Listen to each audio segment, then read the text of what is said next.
y justamente escribió, porque no escribe prácticamente, y puso así. Voy a escribirla, aunque algo muy personal le escribió a la familia.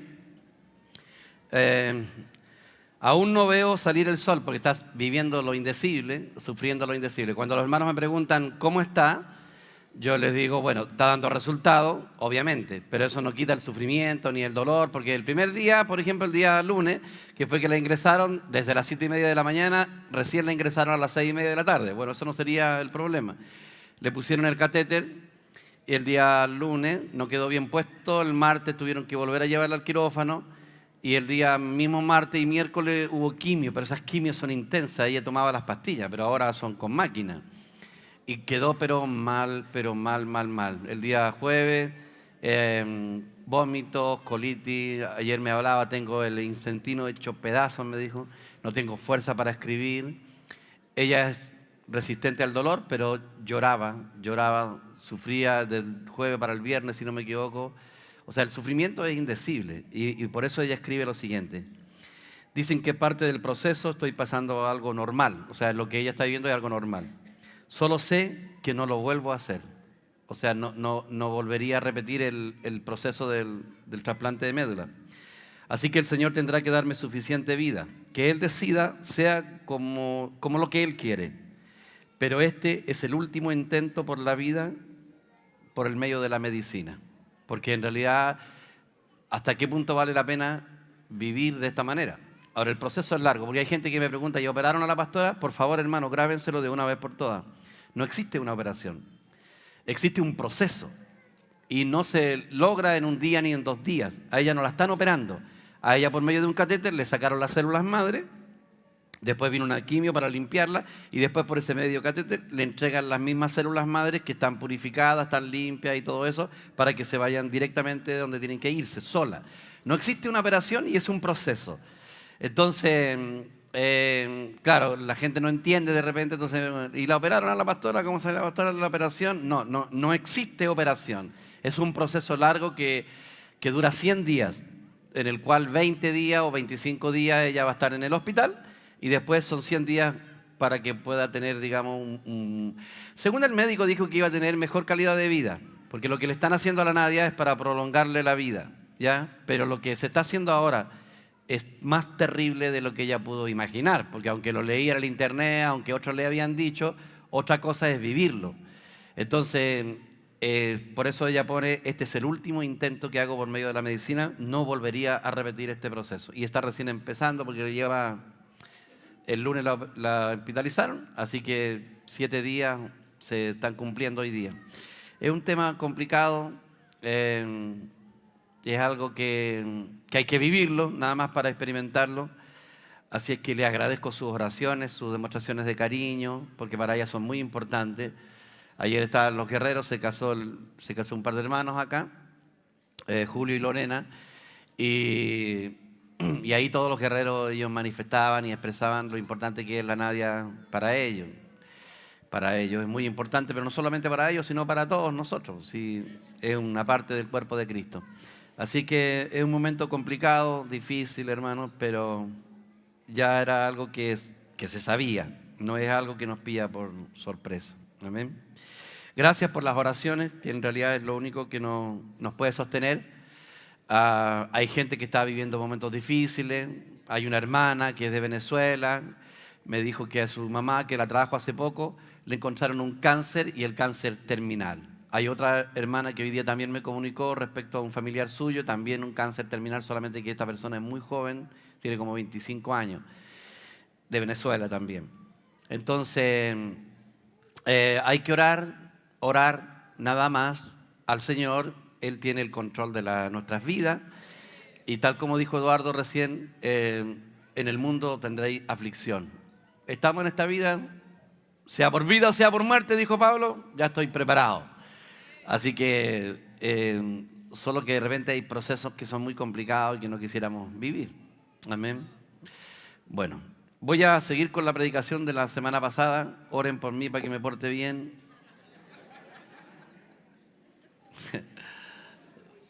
Es para romper un poco y no que quede una sensación negativa. Amén. Oren para que el Señor también se porte bien a través de mí.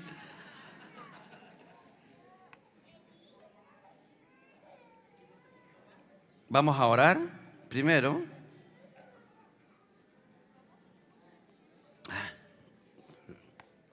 Vamos a orar. Señor, te agradecemos por tu inmenso amor, tu bondad, tu misericordia. Gracias por cada uno de los hermanos que están presentes. Gracias porque nuestra vida no tiene una esperanza solamente en esta que estamos viviendo, sino que nuestra esperanza va más allá, Señor. Gracias porque tenemos tu vida dentro de nosotros, tenemos la victoria de Cristo y no hay una sola cosa que hayamos vivido que Jesucristo no la vivió peor. Si hay alguien que sufrió en esta vida, alguien que fue experimentado en quebranto, fue la persona de nuestro Salvador, el Señor Jesucristo, que vivió sin haber hecho nunca un mal a nadie. Señor, no hay vida más ejemplar que ella. Sin embargo, Él nos lleva a la delantera 1000 veces o más, Señor, en todo lo que nosotros podamos haber experimentado y lo que podamos haber sufrido en esta vida. Gracias porque a pesar de todo eso, tú llevaste ese dolor para que nosotros no lo lleváramos. Y te agradecemos por tu misericordia. En el nombre del Señor Jesús. Amén.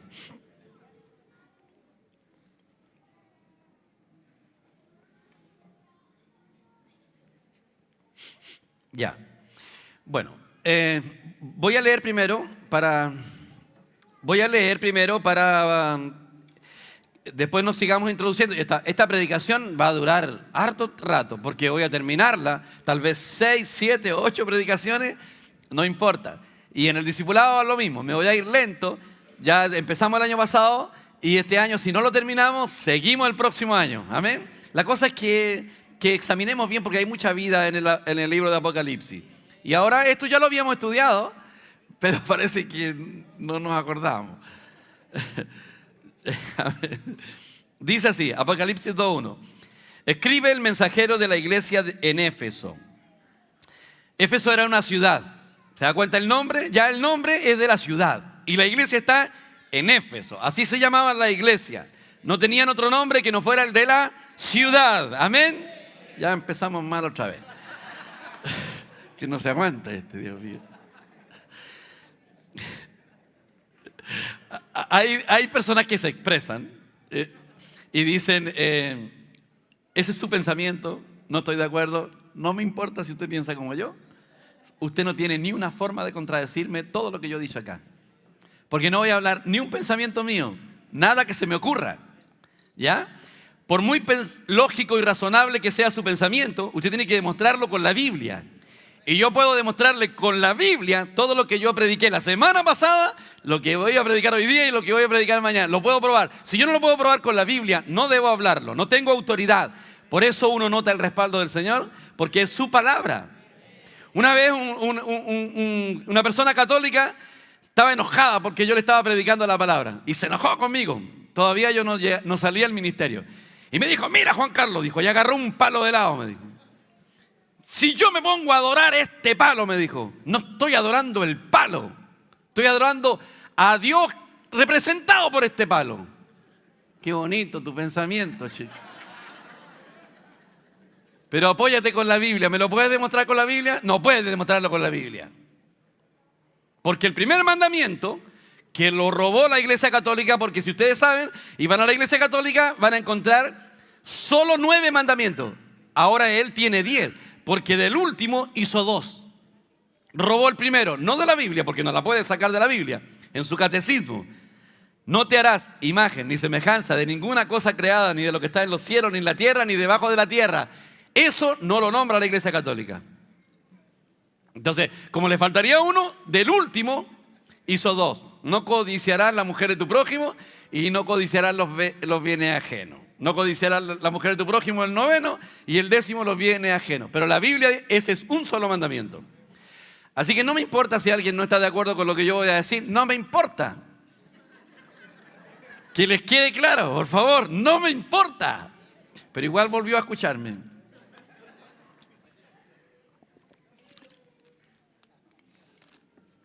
Ya me puse peleador al tiro, Dios mío. No era importante. Bueno, escribe al mensajero de la iglesia en Éfeso, el que tiene las 7 estrellas en su diestra, el que anda en medio de los 7 candeleros de oro, dice esto: yo conozco tus obras y tu trabajo y tu perseverancia, y que no puedes soportar a los malos, y has probado a los que se dicen ser apóstoles y no lo son, y los has hallado mentirosos. En la actualidad hay apóstoles, sí, pero la mayor parte de los que conocemos son mentirosos, son falsos, no están acorde a la economía de Dios. Los apóstoles tienen que estar alineados con los 12 apóstoles, porque los 12 apóstoles son únicos. No hay más que 12 apóstoles.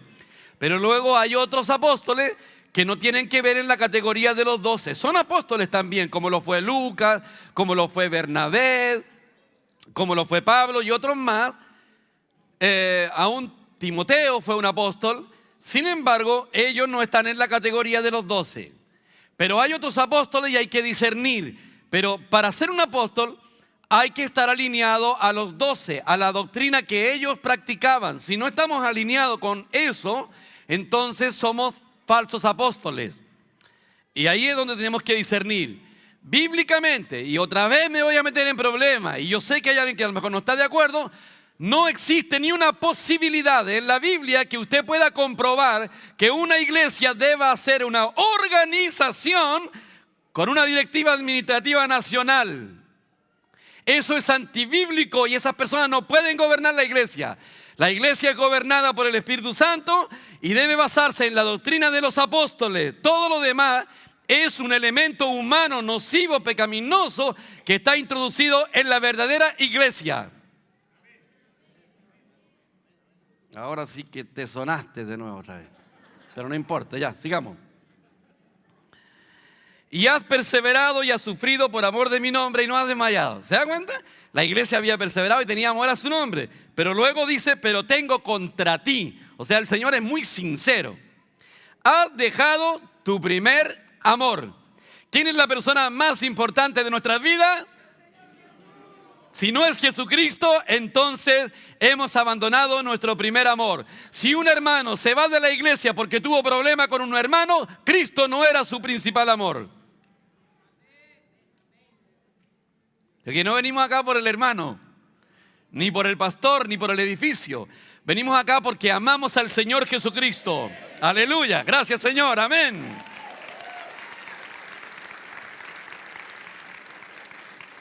Y lo seguimos por donde quiera que Él va.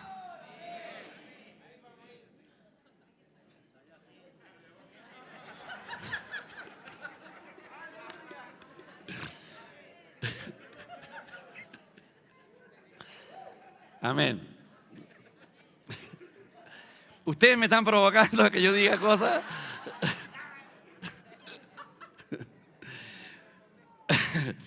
Entonces, por ejemplo, ustedes me pueden seguir a mí siempre y cuando yo esté alineado a la doctrina de los apóstoles y Cristo sea mi capitán.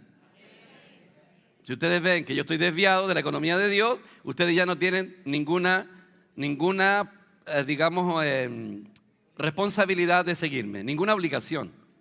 Entonces, mientras ustedes vean que yo estoy predicando la palabra, la doctrina de los apóstoles, la garantía mía es que ustedes no conocen la doctrina de los apóstoles. Entonces,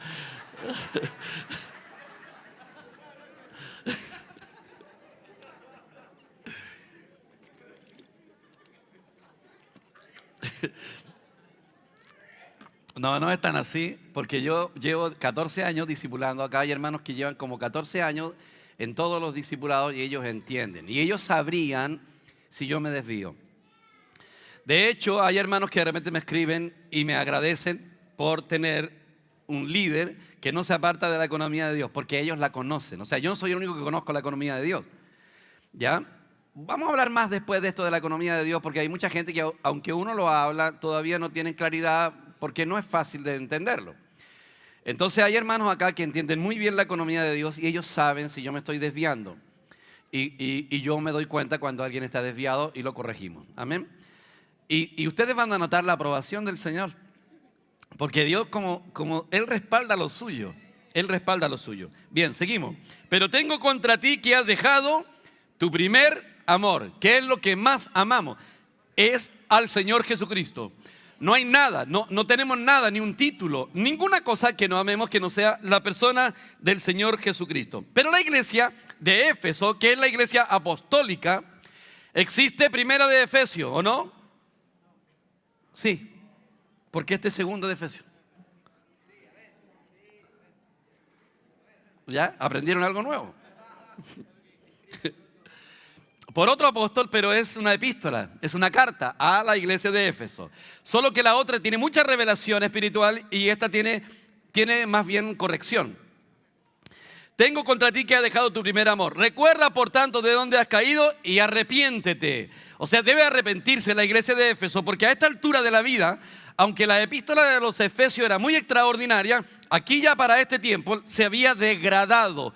¿Qué significa degradarse? Degradarse es que estaba en una posición elevada y empieza a caer. Eso es degradarse. La apostasía es diferente.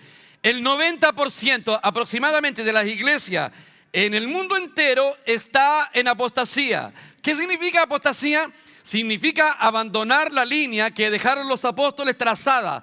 Aunque ellos pueden ser correctos, aunque ellos puedan ser personas fieles y todo, si no apuntan al blanco de la economía de Dios, de lo que Dios desea, están en apostasía. No significa que no sean salvos, que no sean creyentes, que no sean sinceros, puede que sean muy sinceros. Sin embargo, no están apuntando al blanco. Bueno, de todo eso vamos a seguir hablando hasta que usted tenga una claridad plena. Y después dice, recuerda y por tanto de dónde has caído y arrepiéntete y haz las primeras obras, que es volver a Cristo de nuevo, pues si no vendré a ti y te quitaré tu candelero de su lugar si no te has arrepentido. Pero tienes esto. Bueno, vamos a hablar respecto a este asunto. Yo les mencioné la semana pasada que estas 7 iglesias, porque como el libro de Apocalipsis es un libro de revelación, está mostrando las diferentes edades que iba a vivir la iglesia. La iglesia de Éfeso muere el año 100 para darle paso a la segunda iglesia, que es la de Mirna, del 100 al 313. La iglesia de Pérgamo nace después del 313 y sigue avanzando aproximadamente por ahí por el año 512, cuando nace la hiperdulia, la adoración a la Virgen María. Pero en realidad podríamos decir que en el año 600 aproximado, cuando el Papa de Roma o el obispo de Roma se hace papa y comienza el periodo de la Iglesia Católica Romana, hasta que en el 1520 y tanto nace la iglesia, está representada por la iglesia de Tiatira. Nace la iglesia de Sardis, que es la iglesia protestante que incluye al pueblo evangélico. La iglesia de Tiatira, todas estas permanecen hasta el final. Y después de eso, hasta el año 1800 y fracción, nace la iglesia de Filadelfia, la única iglesia aprobada.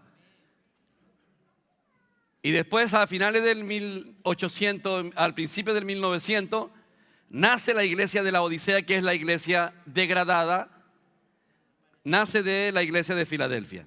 Bueno, lo digo para que otra vez vuelvan a estar en conocimiento de estas cosas. Por lo tanto, estamos en la iglesia apostólica, la iglesia primitiva, la iglesia hasta donde todavía habían uno de los 12 apóstoles, que era Juan, que fue el último que escribió.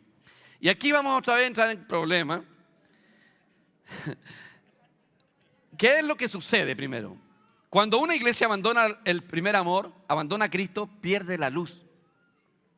Y por eso todas las iglesias después caen en una degradación. Porque cuando usted deja de amar al Señor Jesús, usted pierde la luz. Por ejemplo, hay gente que no sabe qué hacer. Todo lo que hace desatina. Porque no tiene a Dios, a Cristo, como su principal amor, como el amor principal. Cuando tenemos al Señor Jesús como nuestro amor principal, brilla la luz en nosotros. Todas nuestras decisiones son acertadas porque todo parte de ahí. Por eso cuando un matrimonio tiene problemas, yo siempre le digo, la razón de su problema es porque no están centrados en la persona de Jesucristo. Cuando los matrimonios se centran en la persona de Cristo, desaparecen los problemas. Y no es que tu cónyuge haya cambiado. No, sigue siendo a lo mejor la misma persona. Pero ya él no es el centro de tu vida, o ella. ¿Me explico? Entonces cuando nos volvemos al Señor, ya tenemos los mismos intereses y la luz vuelve a nosotros. Esa es la razón principal porque una persona pierde la luz, porque perdió su primer amor, que es la persona de Jesucristo. Todo lo que hacemos, la forma como vivimos, Cristo es la persona más importante, a la persona que más amamos. Por eso cuando venimos a la reunión, venimos a disfrutar la persona del Señor Jesucristo. Amén. Esto hace tan especial Chacabuco. Sí. Una hermana se fue a vivir a Concepción y me dijo, esto va a ser orgulloso a lo mejor lo que yo les voy a decir, no es orgullo, pero es la verdad. Se fue este matrimonio a Concepción y me dijo, pastor, vinimos el domingo pasado y mi esposo, que está recién convirtiéndose, ¿viste que no es lo mismo la iglesia de allá a la iglesia de acá? ¿Viste? Él le dijo, esta iglesia es única.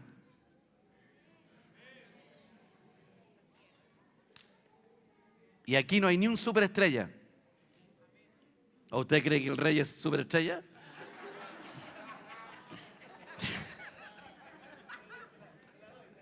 ¿O el Eduardo? ¿Para qué decir del Lalo? Aquí no hay superestrellas. Eso mantiene una unidad rica entre nosotros, una delicia. Un día invité a un pastor, o sea, vino en realidad, venía y se sentó ahí. Dijo, hay una sensación, es una delicia la iglesia, dijo, hay una sensación de familia. Y la hermana que estaba coordinando dijo, era como si estuviera en el living de su casa, lo dijo textual, era la Camila. ¿Vino la Camila o no? Camila eras tú. Y dijo, era como estar en el living de la casa. ¿Qué hace tan especial? Porque aquí no hay orgullo, aquí no hay arrogancia. Aquí la única persona importante es el Señor Jesucristo. Aquí no hay nadie que sea más grande que otro. Amén.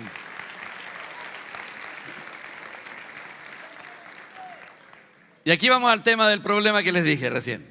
Pero tienes esto, lo alaba a esta iglesia, que aborrecen las obras de los nicolaitas, las cuales yo también aborrezco. ¿Qué es lo que significa aborrecer? Es tener una cierta aversión por algo, es odiar algo. Dios puede odiar, sí, aquí veo que odia la doctrina de los nicolaitas. Y aquí se las voy a mencionar, y lo he dicho a los pastores muchas veces, pero no me hacen caso.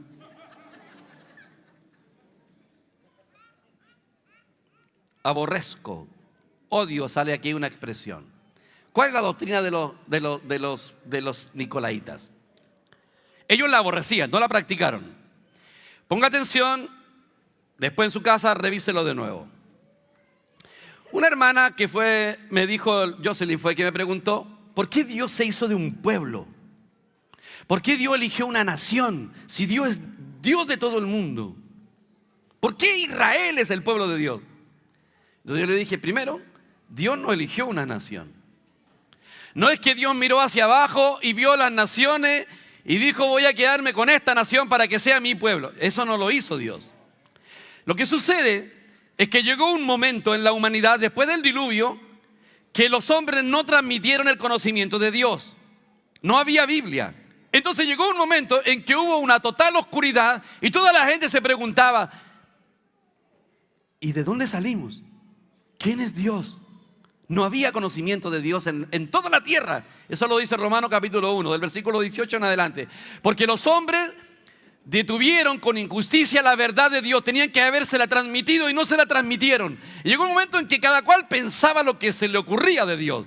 No sabían su origen, de dónde habían nacido y nada. Y Dios, pensando en el mundo entero, dijo, bueno, comenzaré un nuevo Génesis llamando a un hombre, a Abraham, que se llamó Abraham. Y de él voy a hacer una descendencia doble, una descendencia terrenal, y de ahí nace el pueblo de Israel, y una descendencia celestial, la cual es la iglesia.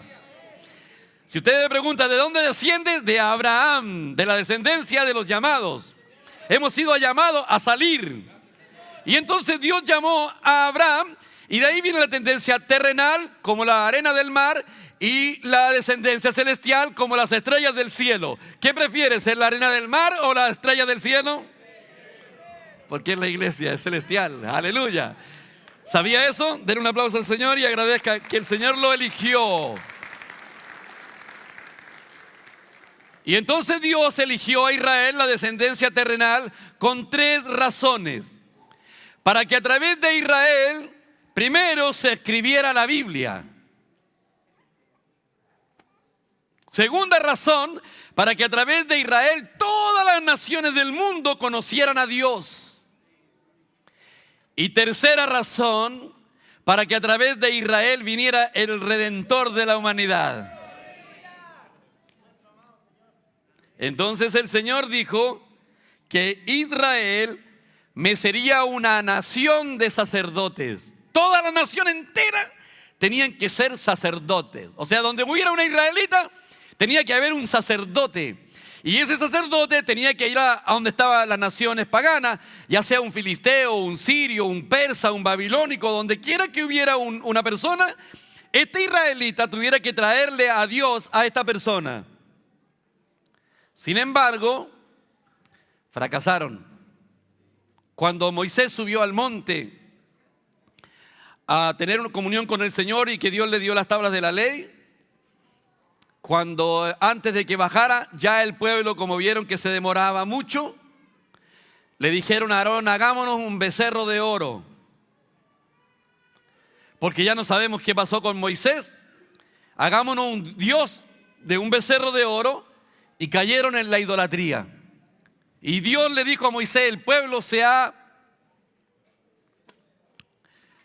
corrompido y ya están adorando algo, y ya no, si ellos no funcionaban, el mundo no hubiese podido ser salvo, no hubiese podido conocer a Dios, no hubiéramos tenido Biblia, no hubiéramos tenido al Redentor de la humanidad. Por eso era importantísimo que Israel se mantuviera fiel. Y el Señor dijo: apártate, le dijo a Moisés, porque voy a matar a este pueblo, lo voy a destruir y te voy a dar otro mejor. Y Moisés dijo: no, Señor. No, dijo. Si yo hubiera sido Moisés, le digo: amén, pues, Señor. Dame uno mejor. Estamos alineados.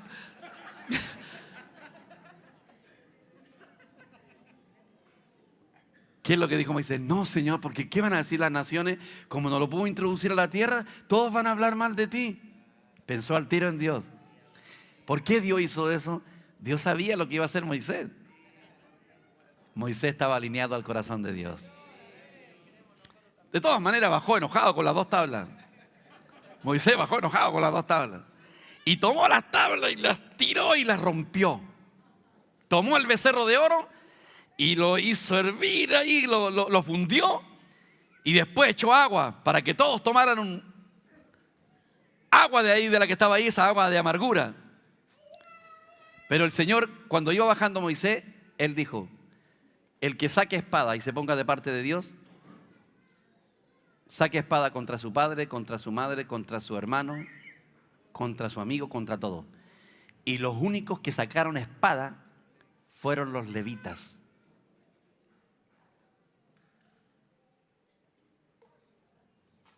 Si usted insiste en pertenecer a una denominación y decir: yo soy bautista, usted tiene un becerro de oro, porque no está adorando al Señor. Para usted es más importante el nombre de su denominación que el nombre de la persona del Señor Jesucristo. Y uno tiene que ponerse del lado de Dios. Entonces los levitas sacaron espada y mataron una cantidad enorme de personas que habían hecho el becerro de oro, que lo habían adorado, porque estaban llevando al pueblo a corromperse, y de ellos dependía la salvación de la humanidad. La nación que ahora debía ser sacerdote pasó a ser el pueblo de Dios, y la tribu de Leví ganaron ellos el sacerdocio y pasaron a ser la tribu de sacerdotes cuando todo el país tenía que haber sido sacerdotes.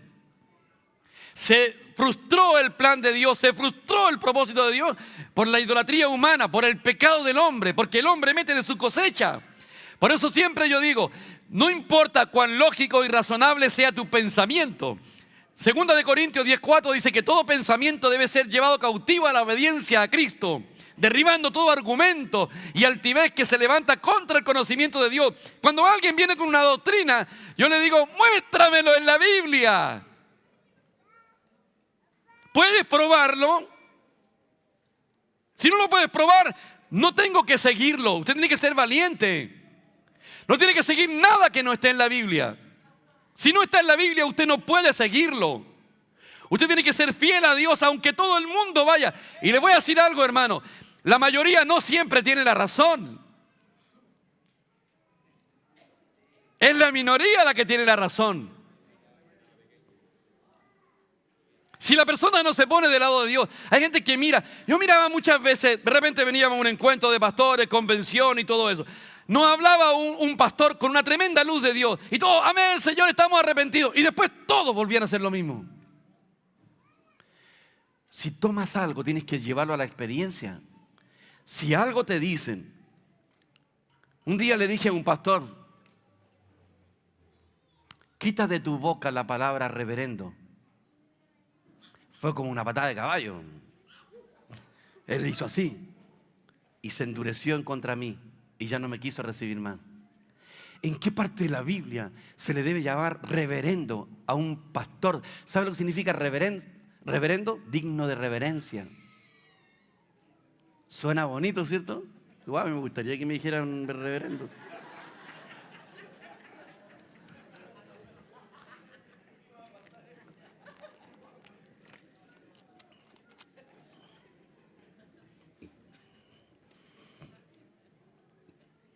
Suena bonito.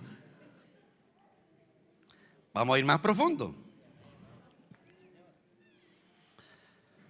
Cuando el Señor se frustró, Israel fracasó. Y entonces ahora el Señor, cuando viene y levanta su iglesia, ahora Él dice, lo dice Pedro en el capítulo 2, del versículo, segunda de Pedro, el capítulo 2, versículo 2 al 5. A ver, me turbé ya.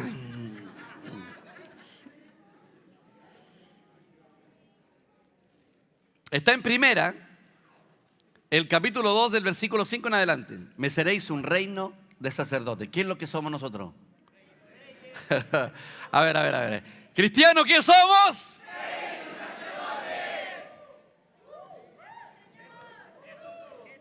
¿Y por qué yo hago mención de esto? Porque la iglesia católica, cuando la iglesia de Pérgamo, que no está todavía representada por la iglesia católica, se une al Estado, se convertía la gente en masa, pero en realidad no se convertían. Había mucha gente que se hacía cristiano solamente porque era la religión del Estado. Y entonces nacieron dos clases de creyentes: el clero y los laicos. Así en chileno, el clero y el perraje. Los comunes, el pastor, el ungido de Jehová. ¿Cuántos dicen amén? El siervo de Dios. No, si vamos a echarle harto de este, hoy día ya estoy malo. Vamos a retroceder. La iglesia católica entonces empezó con la doctrina nicolaíta primero. El clero, los obispos, los ancianos, el presbítero, finalmente llegó a ser el obispo de Roma, llegó a ser el papa. Ese es un clero, es una jerarquía eclesiástica. Eso es antibíblico. Dios dice, la odio. El clero se dedicaba a las cosas espirituales y el resto viva como quiera, porque son comunes, son personas comunes. La doctrina nicolaíta es que las personas son comunes, pero hay una clase más elevada. Y en este caso, la clase más elevada son el clero. La iglesia de Sardis, que es la iglesia protestante, incluye los evangélicos, se rebeló en contra de eso a la iglesia católica. Y es cierto, se rebelaron. Y es cierto, lo hicieron. Y dijeron, ¿acaso ustedes nomás pueden confesar? Todo creyente tiene libertad de ir directamente a Dios. Pero la iglesia evangélica se quedó corta. Porque en la práctica, aunque avanzó, ya no es solamente el sacerdote, ya no confiesa pecado, aún así el pastor es el siervo de Dios, el ungido de Jehová. ¿Y ustedes qué? Ustedes no son siervos, no son ungidos. ¿Qué son?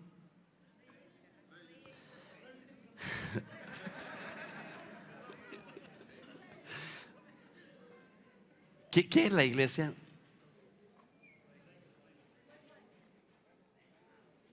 Reyes y sacerdotes. Yo nomás.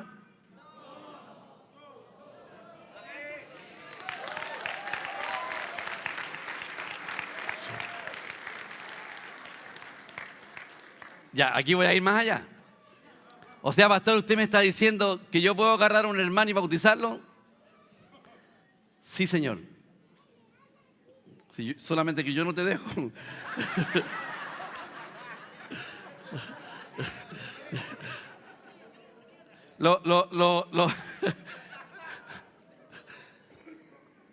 ¿Puedo hacer eso? Eres un sacerdote.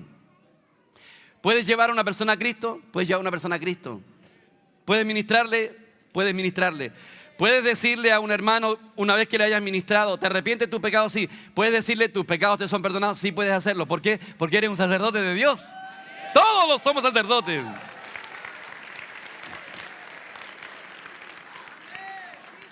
Y el hermano nuevo que viene recién llegando, el sacerdote, lo es. Y es un rey. Solo que no ha sido cultivado, no ha crecido. Pero lo es. Y entonces, ¿para qué estamos los pastores? Para ninguna cuestión, por favor. No, si tienen su lugar.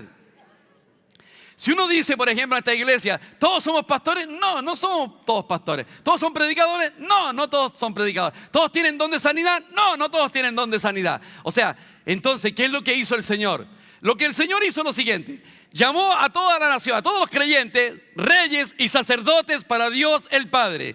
Puede que todavía no estemos reinando en plenitud, pero somos reyes, para eso nacimos.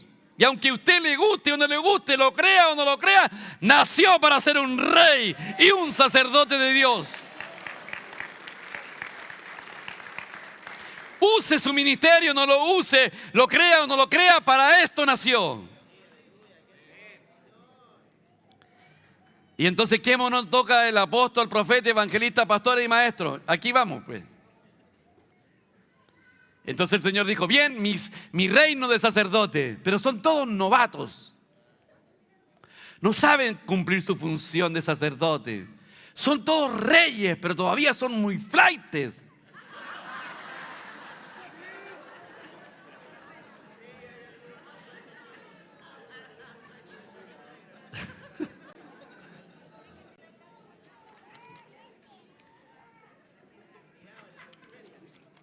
Entonces el Señor dijo, yo no los puedo dejar desamparados a mi reino de sacerdotes, no los puedo dejar desamparados. Entonces les voy a regalar un don.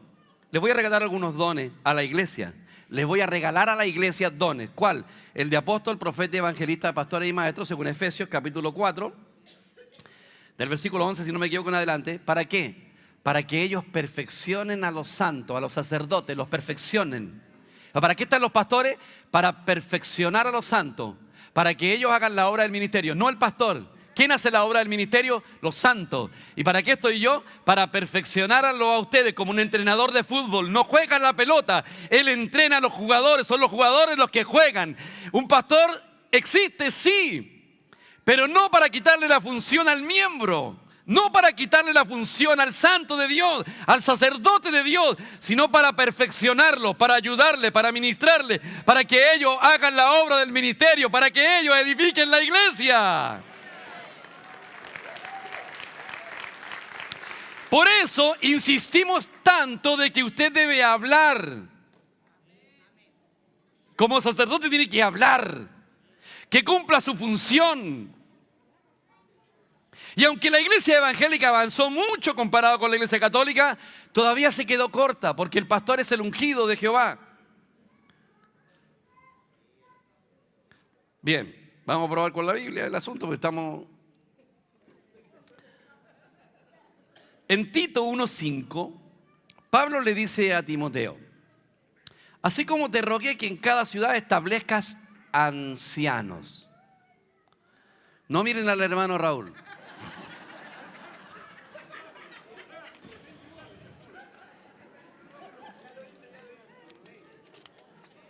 ¿Qué significa anciano? Crecido en vida. Una persona que ha madurado. Por ejemplo, ¿qué es lo que es un pastor? Es una oveja, igual que todas las demás ovejas, que aprendió a comer pasto, ha comido más pasto que los otros. Y entonces es como un hermano mayor que creció un poco más de que su hermanito chico y ayuda a cuidar a su hermanito chico. No es el jefe. El pastor no es el jefe. Es un hermano mayor que ayuda a cuidar, a proteger y a nutrir a los hermanitos más chicos. ¿Y sabes por qué ustedes me quieren a mí? Porque yo sé que me quieren aunque lo nieguen.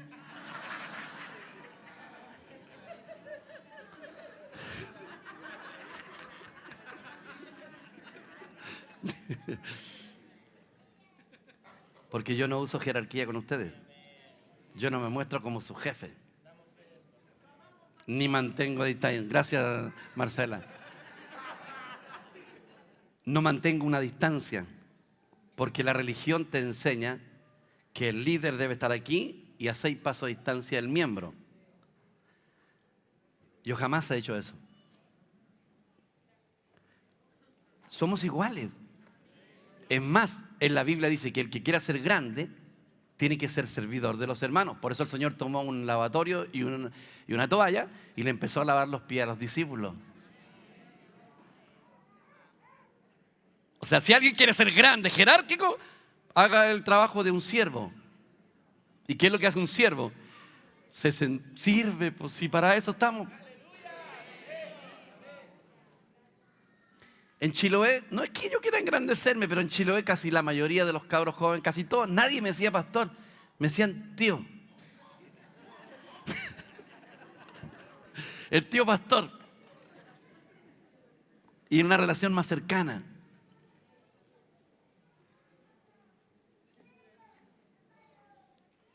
Casi todos los cabros que jugaban a la pelota llegaban en la tarde y se sentaban ahí atrás. Todos con cara de pecadores.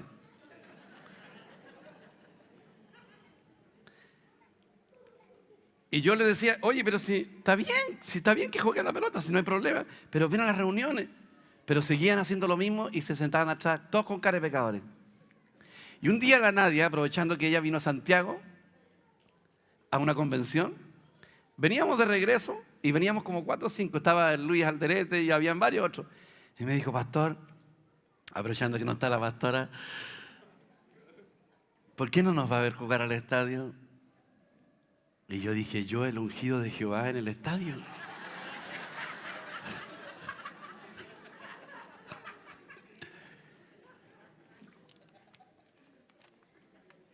Es que usted es como nuestro papá y nos gustaría que nos viera jugar. Es como el papá que está mirando a los hijos. Y mi religión no me lo permitía en ese momento. Y el Señor me dijo, eres un hipócrita. ¿Por qué no nos vas a ver? No es que vayas a ir siempre. De hecho, fue la única vez que fui en realidad. Y entré a la galería. Y como pueblo chico, el pastor está aquí en la galería.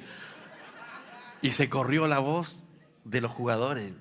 Y vino el Ervin Chacón, que hasta el día de hoy es cristiano, que era un arquero de la selección de Castro. El Luis, llegaron todos. Estaban fascinados. En serio, fue tan emocionante que ellos estaban felices ahí, que yo los había ido a ver. Y desde ese día empecé a jugar a la pelota. Pero en el estadio no. Y a ellos les encantaba que hubiera ese tipo de relación. Entonces, cuando estamos hablando de jerarquía, ¿por qué dice aquí? El anciano, te establezcas anciano. ¿Qué significa anciano?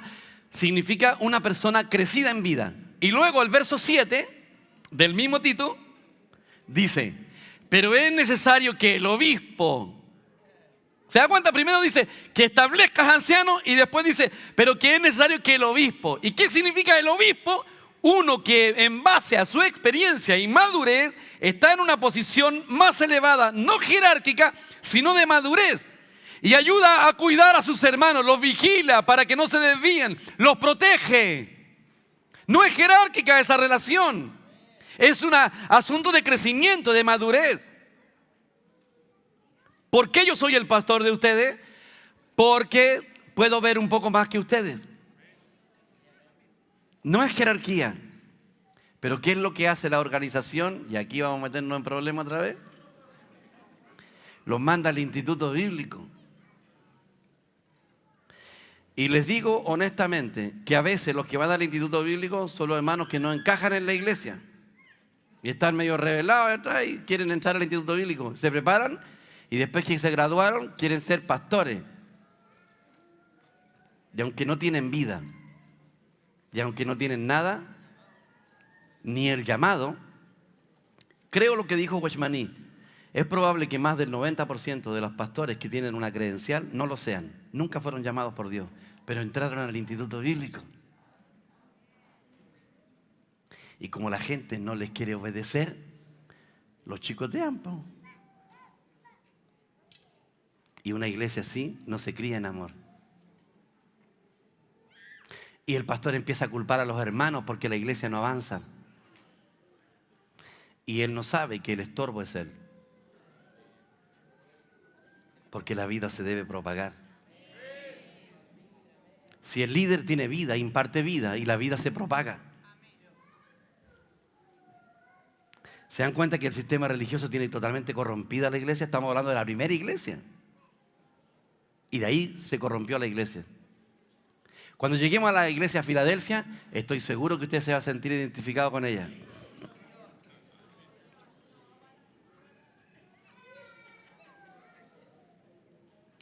Entonces, eso es una degradación.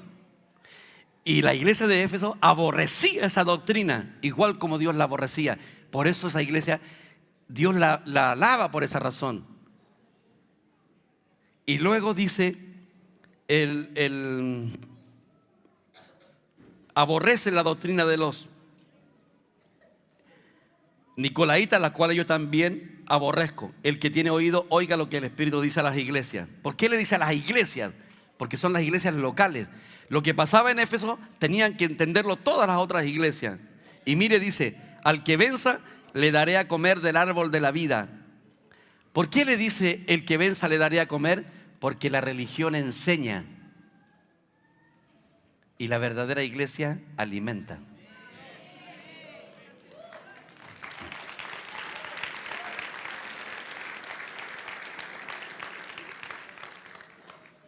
¿Y cuál es la diferencia en alimentar? Alimentar significa disfrutar. Y además la enseñanza te gradúa. Lo voy a explicar. ¿Cuántos de ustedes han ido a la universidad? No importa cuánto, pero llegaron a la enseñanza media. Algunos estudiaron alguna cuestión. Tarde o temprano se van a graduar. ¿Cierto? Y usted se independiza del colegio. Si va a la universidad y estudia usted administración de empresa, vamos a suponer que son 5 años en la universidad. Una vez que usted terminó, se graduó y usted se independizó de la universidad. ¿O sigue yendo a la universidad después de haberse graduado? Ahora, ¿por qué el Señor dice, oiga lo que el Espíritu dice a las iglesias? El que venza le enseñaré. No dice eso. Le daré a comer. ¿Por qué? Porque el que entiende que la palabra es una comida, nunca se va a independizar, porque nadie se ha graduado ni se ha independizado jamás de comer. Ayer los guerreros estaban comiendo, pero ¿para qué le digo, hermano? Había comida rica en el matrimonio. Apuesto que hoy día se levantaron a tomar desayuno. Y a la hora del almuerzo ya están pensando en el almuerzo. ¿Se gradúa usted de comer? La persona que toma la Biblia como una enseñanza solamente, que va al instituto bíblico, miren, no importa si ya dejé la escolla. Casi todos los alumnos del instituto bíblico, yo lo sé porque yo fui alumno del instituto bíblico, no se reciben los unos a los otros. Es más, el otro está hablando y el otro está esperando que el otro pare de hablar para quitarle la palabra y ponerle otra verdad sobre encima. Y el otro está esperando y le pone otra verdad. Nadie se pone a oír. Recién Elisa me estaba hablando. Y él vio que yo estaba en silencio un buen rato porque estaba asimilando lo que él me estaba diciendo. Y lo estaba añadiendo a otra cosa que estaba aplicando. Entonces yo estaba disfrutando lo que él estaba compartiendo. No porque no lo supiera. Yo sabía lo que él me estaba hablando. Sé cuando él me va a hablar todo lo que él me habla. Pero yo estaba comiendo, no estaba aprendiendo. Esa es la diferencia. Y cuando uno come, disfruta. Y puede escuchar 10 veces lo mismo. Si el predicador lo dijo con gracia, se ve nuevo y fresco.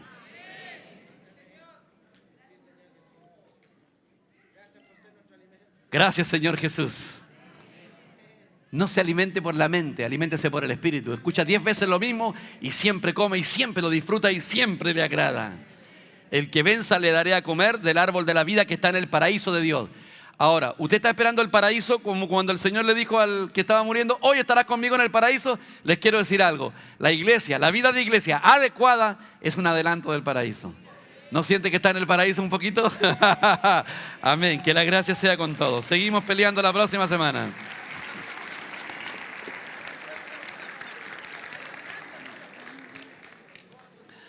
Gracias, Señor. Te amamos, Señor Jesús, te amamos. Amén, te amamos. Dígale, te amo, Señor Jesús.